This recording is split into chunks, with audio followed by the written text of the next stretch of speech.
elevated. Now it's my time to shine, yeah, let's go. Graduated, elevated. Now it's my time to shine, yeah, let's go. Major moves, power moves. Take it to the top one time non-stop. Gotta go, gotta flow. Take it to the... Hello and welcome to Ph.D. Hard Talk, Dr. Badra. Could you please introduce yourself, your research, the university, and we can crack on. Hello, Dr. Noma. Hello, everyone. I'm Dr. Badra Hadj Djelloul. I'm graduated as a Ph.D. student from the University of Jordan, now working as an associate professor at Dr. Moulay Tahar University. I'm giving lecture there. And I am interested in many fields of, let's say, research, including linguistic, which is my major. I like to work on pragmatics, sociolinguistics, psycholinguistics, and especially recently I'm more interested in discourse analysis, particularly the political discourse, because I am aiming to be involved in politics. Now, I am aiming to be involved like in the political life. I've seen many of my friends doing many things in politics. I am, let's say, I'm attempting to do so. Oh, wow. Now that's shocking. Yeah. A doctor in politics. I love it. I was just kind of more interested in, let's say in politics and in the political life in Algeria. My friend was just encouraging me to participate in her political party. That's why I am more interested to be there, not to work in politics, but to see how the political life from, let's say, a linguistic perspective, to be with them, to join their meeting, their renew, and to know how do they talk and how can we, let's say, elevate and increase the language of the politicians towards their audience to gain, let's say, more support. Wow, that sounds really interesting, and it is in line with your research in terms of the abstract that you've sent me. So in terms of your abstract then, it is functions of humour in the Algerian Hirak protest, I don't know if I've said that right, and multimodal discourse analysis. So could you please take me through in terms of why that research, what prompted you to want to look at the discourse of the demonstrations? Okay, first of all, during the Hirak, I wasn't in Algeria, but I was just following what's happening when I was abroad. Seeing those posters, those chants, they weren't only posters in the Hirak, but the humor was one of the main, let's say, characteristics or the main features of the Algerian Hirak. So I was worried about my family, my country, let's say my relatives in Algeria, and about the country as a whole. And during that, even I was, let's say, sad, was upset, and was worried while reading or while seeing those posters, those chants. I was laughing. Right. I was really laughing. I when it comes to submitting my proposal, I asked my supervisor, what about this topic? He said, is it how it's gonna be done? I told him, I explained everything, that I will take this, and he told me that you cannot do that using the multimodal discourse, and no one have done this. And taken humor and let's say explained it using multimodality as a framework of discourse analysis. How would you do that? I told him, I will try my best to do a good job. But that's how I chose that topic. And it was just from my, let's say, my experience. And I want to check how humor was, let's say, beneficial during that period. It was a hard period for all the Algerian people, though they were, let's say, producing some funny funny environment or funny atmosphere, creating a humorous atmosphere to release or to decrease the sensitivity of the situation. And it's not, you know, if you might not know that Algeria has passed through what is known as the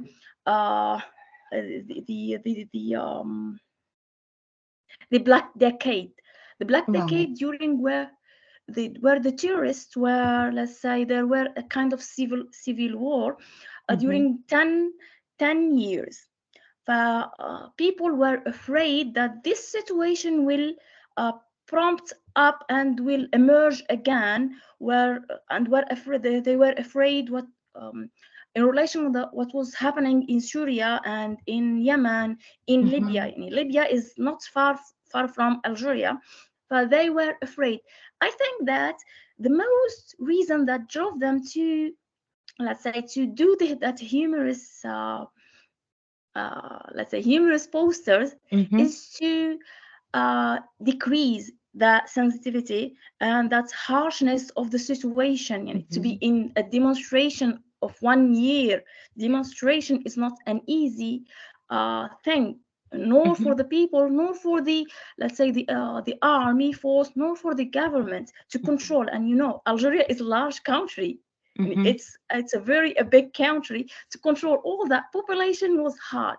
But the people were calling for a peaceful demonstration, to demonstrate in a peaceful way. No one got injured, no one got arrested, no one destroyed anything. But they were creating via that humor, though there were a humor that target the person of the government, people in the government, the authorities. Let's say, to mask or to put on a mask of that humiliation, targeting the authorities, in order to not create that clash between the government, the armed force, and the population. Wow, I didn't know about the Black Decade. I don't know how I missed that in my research. So just for the audience at home, what is Hirak? Because they might ask to say we didn't define or explain what the Hirak was. The Hirak, it's an Arab word. The Hirak, it means, the word Hirak, it means to move. To move, to move.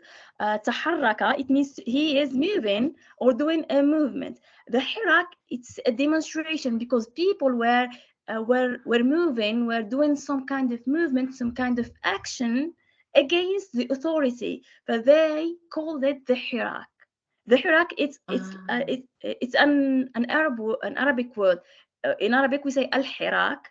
But the word, they took the word Hirak as a symbolic word, but it is demonstration or protest, the 2019 protest. But the Hirak it gives the unique, let's say, sense of that period of the Hirak, the protest or the demonstration of 2019, because there were kind of back in time, there were kind of demonstration, but they weren't, let's say, strong enough to change the regime, because after the Hirak, the whole regime in Algeria, the whole, let's say, government has changed, and things are going, let's say, I hope that they are still going to develop and going to a better place. Taking the country to a better place. I love that. So I've got a question. You've said al-Hirak, and Hirak is a movement. So we've got a prefix, which is al. So what does al mean? Because they've removed that to remain with the Hirak. Hirak. Yes. Al, it's like the article, the definite article, the, in the English language. We give it to the, we add that prefix to the words to make it, let's say, known. If I say Hirak, it might be any Hirak in the, it might not be known. But if I add al, it is defined. Okay, now indefinite and the definite. It's like the definite article in the English language. No, I love that. Thank you for educating me. So in your abstract, you've mentioned that you've looked at 30 posters. How did you get to that number, and why was that number the best number for your thesis? Okay, first of all, they were, let's say, 30 posters. There were many, but according, I collected more than 100 or more posters. Then I classified them into themes, and from each theme, I looked for the most, let's say, appropriate ones that might reflect humor and that they do express a kind of function, not only humorous, but they have a function. I got into themes after getting those from those each theme got a kind of number of posters, and then I selected with the aid of my supervisor, Dr. Al-Ali, Nahal Ali, Muhammad Nahal Ali. We selected the most appropriate, let's say, the most appropriate posters that contain humor and contain different, let's say, modes, semiotic modes, and they include a kind of different function. If I have this, let's say, this poster, this displays or defines or illustrate this kind of function, and I have within the same theme 2 or 3 posters, I just select the most appropriate one to be analyzed. And according to their availability, some within a kind of a category or theme, I could find only 3 or 4 posters. So I selected them all to be analyzed. No, that's really interesting. So when you got to, get them into key themes, you've grouped them. So you've got your 30 posters and you're saying this is it. How did you then go about with getting to your limitations? How did you identify your limitations of your research? Okay, my thesis or my research, my work wasn't just only, let's say, tackling humor and tackling the multimodal, let's say, the function of humor from a multimodal perspective. I've done also a kind of questionnaire to know the attitudes of the, let's say, it was kind of comparative, but it was very limited. When it comes to the old generation and the new generation acceptance and attitudes toward the humor within the political discourse, and it was a very interesting issues. I found very interesting things. Now, the new generation was, let's say, was okay, was totally accepting the kind of, including humor, and they said that it has a function, and they are using it because it is beneficial, and it is kind of a shelf, a kind of things that protect them from, let's say, humiliating people that are elder, that are in a high social class than them. However, the old generation or the old, let's say, the elder one, they didn't think that humor, they've seen it as not important and not appropriate, because we have, if I can give an example, there were a poster where a kind of glue tube, which we call glue in Algeria as Patex. Patex. But they included that. I might send you the picture so you can see it and you can understand. Let's say you can understand appropriately the issue. So they wrote there, bout الثقة. Now, our ex-president, his name was Bouteflika. Right. They took the first part of his family name with the word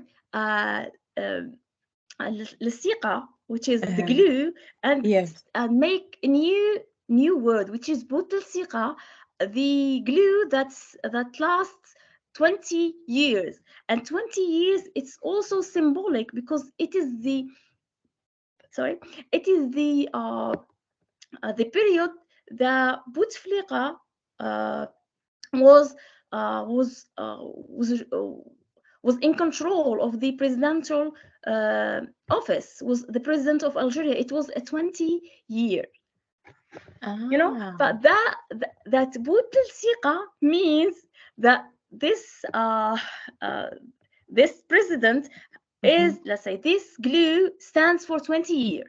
And this means that Bouteflika is the glue that stayed in the presidential office for 20 years. You know, but some people find it offensive to the person of the president. However, others, they find it so funny and so, let's say, expressive, that it expresses the idea that we do not want you anymore. That this is it. We do not want a president that stays for 20 years ruling the country. No, I think I get that, and I think it's really funny because I think it is a global South issue to say the presidents, they don't really want to leave unless if they're going back into the ground necessarily. You know, it's either, you know, there has to be a coup to get them off the seat, or there has to be a civil war, or people have to march for decades and decades and not have access to water, to electricity, etc. So no, I think I'm starting to get to, you know, in terms of the humor there. But then I was thinking to myself, you know, did you find any themes that related to religion? Because, you know, Algeria is quite religious from what we know anyway. Or maybe that's not true. You're at the best seat to advise us. Okay, now when it comes to religion, yeah, there were many, let's say, expressive examples. Now, one of the examples, I will say it in Arabic, then I will translate so that the Arab, let's say, listeners or the Arab audience can understand it. Then I will translate. Now, within an example, they said, ربي سبحانه حلل الأربعة الخامسة حرم عليك. Now, in our religion, a man, an adult man, he is allowed to marry 4 wives. You know that, yani, polygamy. Yeah. But it's allowed to. But the 5th, he cannot get the 5th wife unless he get divorced. He got divorced with one of his wives, or one of his wives died. One of those wives died. So he is allowed to get only 4 wives. But within this context, they said, because the ex-president, the outgoing president Bouteflika, he reigned, let's say, he was in charge of the presidential office, as he was elected 4 times as president. And let's say, sorry, but I just want to make something clear. Now, when targeting the Bouteflika as the president, I believe that the audience, or the Algerian people, the protesters, they weren't targeting Bouteflika in person, because he was, let's say, sick. He got a stroke and he was unable to do his duties appropriately from 2013. So they were targeting the entourage. They were targeting the officials around him. Let's say the presidential office, not Bouteflika in person, but they were targeting, using Bouteflika, as I told you, as if I say, as something that in order not to target those people in person, because they were, let's say, powerful, and we were talking about the powerful people there who can do things that might create a clash, and then after the clash comes the civil war, and that point we want to go to that point. But let me go to my example, because I make the situation within the Algerian Hirak was really complex, complex issue to understand it appropriately. You need to be knowledgeable of the political life in Algeria, of the, let's say, Black decades, of the of how the political life, how the socio-economic life was settled in Algeria. Now, going back to religion, they used this polygamy, let's say, law in the Islam, and let's say, taking it as a metaphor and applying it to the president. So you've been a president for four years. So Allah forbid you from being elected for the 5th time. Yeah. So this is impossible to be done or to be achieved for you. Just resign and stop there. They were calling him to resign, and you cannot take. This is not a kind of marriage, and you won't take another. Let's say you cannot be elected anymore. So stop there. You already have 4 wives. So why you are looking for the 5th one? Stop there. It's time to call it a day. That's it. No, I love that, and I think that's really interesting. And another fact or piece of information that I found in your work that you shared with me is that you were able to find some information on YouTube as well, that you were able to utilize in terms of your thesis. You know, how did you go about with that? Because on YouTube there's so much, and I'm just wondering to say, the individuals that you maybe identified on YouTube, were they experts, were they abroad, or were they in the country? Because, you know, freedom of speech, it can be dangerous sometimes, as we've touched on that. So how did that come about? I'm intrigued. No, actually, in Algeria, no. When it comes to freedom of speech, we are, let's say, we are at a high level. We can talk. We can criticize the government. We can criticize the president, and at a given limits, okay. But we can do that, and without being afraid to be arrested or any other issue. Yet, the videos that I've gone through, they were kind of, let's say, pictures from the protests, from the marches, from the, let's say, movement. They took kind of pictures and they joined them, pictures, real, let's say, authentic pictures, and from the demonstration. They took the posters, and they just make a kind of video and publish them or post them on YouTube. And I've also logged to the let's say, kind of Facebook account, Twitter account, the blogs, to look for those, let's say, expressive, the most relevant and reliable posters. I wasn't looking for anything but the humorous posters. I found many.